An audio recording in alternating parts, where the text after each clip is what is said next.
आज हम बात करने वाले हैं इंडिया के इंटरनेशनल बॉर्डर्स और उन इंडियन सिक्योरिटी एजेंसीज के बारे में जो इन बॉर्डर्स को गार्ड करते हैं। जैसा कि आप सबको पता है कि इंडिया के इंटरनेशनल लैंड बॉर्डर्स की कुल लंबाई 1507 किलोमीटर्स है। वहीं इंडिया का कोस्ट लाइन 7516 किलोमीटर लंबा है, जिसमें आइलैंड्स भी शामिल हैं। इंडिया के इंटरनेशनल लैंड बॉर्डर्स में कई फेमस इंटरनेशनल बॉर्डर्स हैं, जैसे McMahon line, Radcliffe line, line of control LOC etcetera भी शामिल हैं। आइए इन बॉर्डर्स को थोड़ा डिटेल्स में समझते हैं।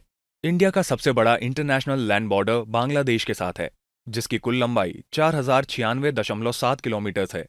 इंडिया बांग्लादेश बॉर्डर इंडिया में वेस्ट बंगाल, असम, मेघालय, त्रिपुरा और मिजोरम से पास होता है। इन स्टेट्स में इंडिया बांग्लादेश बॉर्डर का लार्जेस्ट पार्ट वेस्ट बंगाल से होकर गुजरता है, जहां इसकी लंबाई 2217 किलोमीटर है।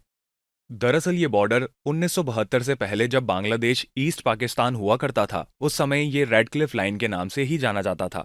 लेकिन बांग्लादेश लिबरेशन वॉर के बाद इसे इंडिया बांग्लादेश बॉर्डर का नाम दे दिया गया है। बांग्लादेश के बाद इंडिया की दूसरी सबसे बड़ी इंटरनेशनल लैंड बॉर्डर चाइना के साथ है, जिसकी लंबाई 3488 किलोमीटर है। इंडिया और चाइना के बीच ये लैंड बॉर्डर इंडिया में union territory of Ladakh, Himachal Pradesh, Uttarakhand, Sikkim और अरुणाचल प्रदेश से होकर गुजरती है। इंडिया चाइना बॉर्डर को मैकमोहन लाइन भी कहते हैं, लेकिन इसे चाइना नहीं मानता। इंडिया चाइना बॉर्डर की खास बात यह है कि यह अभी भी पूरी तरीके से क्लियरली डिमार्केटेड नहीं है। इस इंटरनेशनल बॉर्डर के कुछ हिस्सों पर दोनों कंट्रीज अपना क्लेम ठोकते हैं और ये एरियाज दोनों के बीच हाईली कंटेस्टेड है। दोनों देशों के लीडर्स और डिप्लोमैट्स अभी तक सैकड़ों मीटिंग्स कर चुके हैं, लेकिन अभी भी बात line of actual control LAC से आगे नहीं बढ़ पाई है। लाइन ऑफ एक्चुअल कंट्रोल यानी LAC इंडिया और चाइना के बीच कोई परमानेंट फॉर्मल बॉर्डर नहीं, बल्कि ये एक लाइन है जो इंडियन कंट्रोल्ड रीजन्स को चाइनीज कंट्रोल्ड रीजन से अलग करता है। लाइन ऑफ एक्चुअल कंट्रोल को हम 3 सेक्टर्स में क्लासिफाई कर सकते हैं। पहला है ईस्टर्न सेक्टर, जो अरुणाचल प्रदेश से सिक्किम तक फैला हुआ है। दूसरा है मिडिल सेक्टर, जो उत्तरांचल और हिमाचल प्रदेश में लोकेटेड है। और इसका तीसरा है वेस्टर्न सेक्टर, जो पूरी तरह से लद्दाख में है। बांग्लादेश और चाइना के बाद इंडिया का तीसरा सबसे बड़ा इंटरनेशनल बॉर्डर पाकिस्तान के साथ है। इंडिया और पाकिस्तान के बीच ये लाइन सर रेडक्लिफ द्वारा 17 अगस्त 1947 को ड्रॉ किया गया था, और इस वजह से इसे रेडक्लिफ लाइन भी कहा जाता है। इंडिया पाकिस्तान के साथ 3323 किलोमीटर लॉन्ग बॉर्डर शेयर करता है। इंडिया पाकिस्तान बॉर्डर के कश्मीर वाले पार्ट को लाइन ऑफ कंट्रोल यानी LOC कहा जाता है, जबकि बाकी वाले पार्ट को इंडो पाकिस्तान बॉर्डर कहा जाता है। लाइन ऑफ कंट्रोल यानी LOC वाले पार्ट में दोनों देशों की तरफ से ही अग्रेशन देखा गया है। दोनों ही देश LOC को परमानेंट बॉर्डर नहीं मानते और इसे एक एडहॉक बॉर्डर सिस्टम की तरह ट्रीट करते हैं। LOC की कुल लंबाई 740 किलोमीटर के आसपास है और ये पूरी तरह से जम्मू एंड कश्मीर में ही लोकेटेड है। India Pakistan border 3 Indian states यानी गुजरात, राजस्थान और पंजाब से और Jammu and Kashmir union territory से होकर पास होता है। इंडिया और पाकिस्तान बॉर्डर पर दोनों कंट्रीज द्वारा कई जगहों पर इंटीग्रेटेड चेक पोस्ट्स सेटअप किए गए हैं, जिसमें वाघा और अटारी क्रॉसिंग टूरिस्ट्स के बीच काफी फेमस है। इंडिया का 4th लार्जेस्ट बॉर्डर नेपाल के साथ है। इंडो नेपाल बॉर्डर की टोटल लेंथ 1751 किलोमीटर है।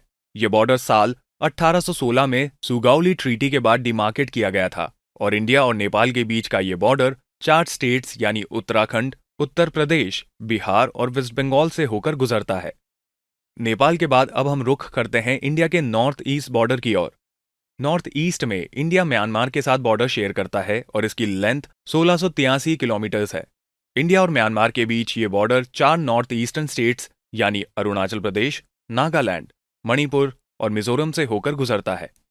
ये इंटरनेशनल बॉर्डर काफी पोरस हैं और डेली बेसिस पर हजारों लोग बॉर्डर पार करके इंडिया से म्यांमार और म्यांमार से इंडिया आते जाते रहते हैं। ये इंटरनेशनल बॉर्डर की टेरिटरी डेंस फॉरेस्ट और ऊंचे हिल रेंजेस से घिरा होने के कारण सर्वेलेंस के लिहाज से काफी चैलेंजिंग है। नॉर्थ ईस्ट में ही इंडिया का एक और फ्रेंडली नेबर है भूटान, जिसके साथ India 699 kilometre long border share करता है। ये बॉर्डर इंडिया में वेस्ट बंगाल, असम, सिक्किम और अरुणाचल प्रदेश से होकर पास होता है। भूटान आउटर वर्ल्ड के साथ सिर्फ इसी बॉर्डर के थ्रू इंटरैक्ट करता है, क्योंकि इसका नॉर्थन बॉर्डर जो चाइना के साथ मिला हुआ है वो पूरी तरह से क्लोज्ड है। साल 2017 में चाइना के साथ स्टैंड ऑफ होने के बाद इंडिया भूटान के बीच चेकपोस्ट्स की संख्या को बढ़ा दिया गया है। इंडिया अपने इंटरनेशनल लैंड बॉर्डर्स का सबसे स्मॉलेस्ट पोर्शन अफगानिस्तान के साथ शेयर करता है। इंडिया अफगानिस्तान बॉर्डर की टोटल लेंथ 106 किलोमीटर है और ये पाक ऑक्यूपाइड कश्मीर पीओके से होकर पास होता है। और इंडिया और अफगानिस्तान के बीच पीओके लोकेटेड होने की वजह से इंडिया को फिलहाल इस बॉर्डर का एक्सेस और कंट्रोल नहीं है। लैंड के बाद अब आते हैं मैरीटाइम बॉर्डर पर। तो जैसा कि हमने पहले भी मेंशन किया है, लैंड के साथ साथ इंडिया का मैरीटाइम बॉर्डर भी काफी एक्सटेंसिव है। इंडिया के मैरीटाइम बॉर्डर की टोटल लेंथ 7,516 किलोमीटर है और ये 9 कोस्टल स्टेट्स यानी गुजरात, महाराष्ट्र, गोवा, कर्नाटका, केरला, तमिलनाडु, आंध्र प्रदेश, ओडिशा और वेस्ट बंगाल में फैला हुआ है। इसके अलावा इंडिया के आइलैंड्स चेन्स जैसे कि Andaman and Nicobar islands, Lakshadweep etcetera भी इंडिया का मैरीटाइम बॉर्डर शेयर करते हैं। इंडिया के सिर्फ बॉर्डर्स ही लंबे नहीं हैं, बल्कि इसके गार्ड करने वाले सिक्योरिटी एजेंट्स की लिस्ट भी काफी लंबी है, जिसे हम अभी एक एक कर देखेंगे। बॉर्डर गार्डिंग फोर्सेस में सबसे पहला नंबर आता है बॉर्डर सिक्योरिटी फोर्स यानी बीएसएफ का। ये फोर्स इंडिया पाकिस्तान और इंडिया बांग्लादेश बॉर्डर को गार्ड करते हैं। इंडिया के बॉर्डर सिक्योरिटी और मैनेजमेंट काफी अहम भूमिका निभाने की वजह से इसे India's line of first defence भी कहा गया है। बीएसएफ को 1965 में हुए इंडिया पाकिस्तान वॉर के बाद रेज किया गया था, जिसका प्राइमरी ऑब्जेक्टिव था इंडिया के सबसे ट्रबल्ड बॉर्डर को गार्ड करना और इसे मिनिस्ट्री ऑफ होम अफेयर्स द्वारा कंट्रोल किया जाता है। India China border politically sensitive होने की वजह से इसे गार्ड करने के लिए इंडियन गवर्नमेंट एक विशेष agency Indian Tibet border police ITBP raise किया है। इसका मेन ऑब्जेक्टिव है इंडिया चाइना बॉर्डर को गार्ड करना। हाल ही के सालों में ये एजेंसी एक एफिशिएंट माउंटेन कॉर्प्स की तरह उभरी है, जो कठिन से कठिन परिस्थितियों में भी इंडिया के बॉर्डर को गार्ड कर सकती है। इंडिया नेपाल बॉर्डर सीमा सशस्त्र बल यानी SSB द्वारा गार्ड किया जाता है। नेपाल के साथ साथ SSB इंडो भूटान बॉर्डर को भी गार्ड करता है। दरअसल SSB को साल 1963 में इंडो चाइना वॉर के बाद स्पेशल सर्विस ब्यूरो के नाम से सेटअप किया गया था, लेकिन बाद में इसका नाम चेंज कर दिया गया। अब चलते हैं इंडिया के कोस्टल बॉर्डर की ओर, जिसे इंडियन कोस्ट गार्ड ICG द्वारा गार्ड किया जाता है।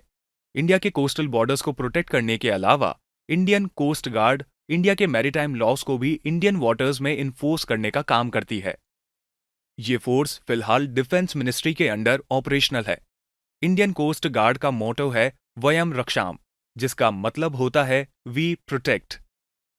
जैसा कि आप इस पूरी डिस्कशन से समझ पा रहे होंगे कि इंडिया का अप्रोच इंडियन बॉर्डर सिक्योरिटी की ओर काफी फ्रेगमेंटेड है। डिफरेंट बॉर्डर्स डिफरेंट एजेंसीज के द्वारा गार्ड की जाती हैं, जिससे बॉर्डर सिक्योरिटी में सिंक्रोनाइजेशन और यूनिफॉर्मिटी की कमी महसूस होती है।